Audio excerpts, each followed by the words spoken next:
محل خونه توی دستگاه یه آب دائم داره بخار دائم میره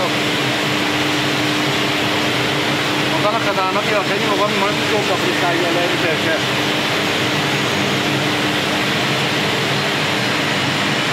یا اینجا ببینم استابلیو هم کشاننده است هم صاف کننده. یه رول کشاننده داره یه رول داره و جلو صاف میکنه اندازه نهایی باشه.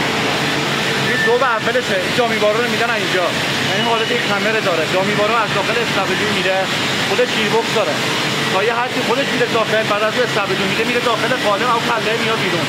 از اونجا یه ذره میلگردینا میذارن ذوب میاد بهش بس میشه استابلیو میکشه میاد تا ذوب میرسانه اینجا. اون جلو جک صاف داره جدا میشه و یه ذوب خودش میره اون میره بالا. یعنی جامیوارو ذوب اولش میکشه میاره.